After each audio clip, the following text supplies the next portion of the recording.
there's anyone who follows my Instagram, then you'll know that I'm not a stranger to customization. I've been doing customization for Trackmaster models since 2022. From simple repaints like D199 and Timothy to more advanced repaints like Bear with their spray paint to full-on 3D shells like Wilbert here, or full-on 3D kits like Ferguson Glynn, or even smaller mods like Big City Engine. But today we are going to focus on Mallard. Mallard was built in 1938 under the design of Sir Nigel Gresley at Doncaster Works. Gresley would be the same person who would go on to design Flying Scotsman, Spencer, and Gordon. He would also design Ryan too, but I don't have a Ryan yet.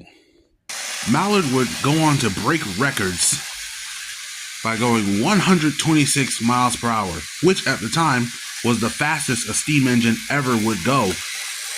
The A4s were built for speed, and Mallard was no exception.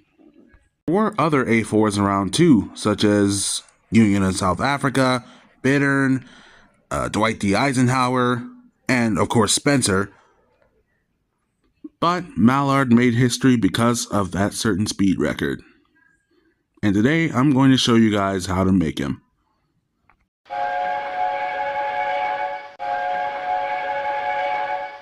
To make Mallard, you're of course going to need a Spencer, but I also recommend you get Rust-Oleum 2x Ultra Cover Primer. It's the one I prefer and I've used on all my engines.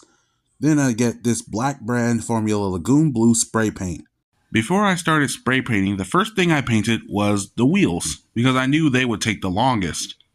When it comes to some of my customs, like Timothy for example, I try to base them off of what I've already seen. The Timothy I painted is a direct take on the one Custom Trackmasters did. My Mallard is no different. When I painted the wheels, I did the red undercoat first, and then when those dried, I did a light gray type of rim around them. I also did it for the tender wheels too, but I gotta repaint those before I put them in the clear coat. While I was doing that, I went on ahead and added the primer to the shell of the tender and the actual engine. After that dried, I went on ahead and sprayed the blue. I hadn't used the blue in almost a good year or so, so it did clump up on me, and when I finally got it to work, it did bubble, mainly on the tender. What you can see on the tender on this side, it kind of looks fine, but on the top and on this side here, it looks like two completely different situations. You see it started to bubble, and that was a problem I didn't think about when I started respraying it. So yeah, if you're going to use spray paint, just be careful of that. I find I have a better handle with spray paint than actual brush paint because of my huge hands, but clearly that's very contradictory with this. I will say this though, if you are going to use a Trackmaster Revolution Spencer, it'll be easier because you don't necessarily have to completely paint the wheels.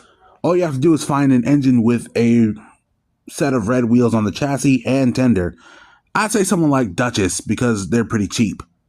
After that, I did some more touch-ups like repainting the cab, did the handrails, lettering and numbering, and as of now, Mallard is pretty much done. Of course, I do need to redo him, specifically his tender, and I'm hoping that someone starts selling stickers like they do with 3D prints, but until now, that's just a dream. Here's a little running session.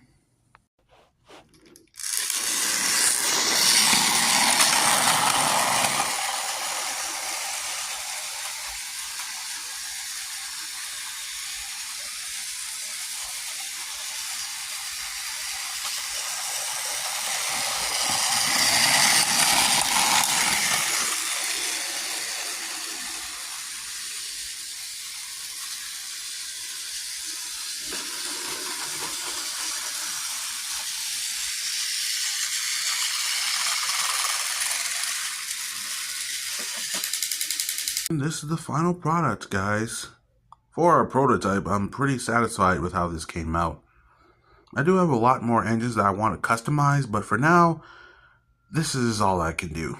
I'm always looking forward to getting more engines and more sets and all, but for now I'm pretty happy with what I got. If I see anything interesting, or if I see an engine that's usually expensive going for cheap, I'll usually get it. It was the case with Billy, Donald, Douglas, Murdoch, and Flying Scotsman. In the next video, I'm probably going to do another customization video. I don't know who I'm going to do next though. Or it could be another unboxing video. I'm not completely sure.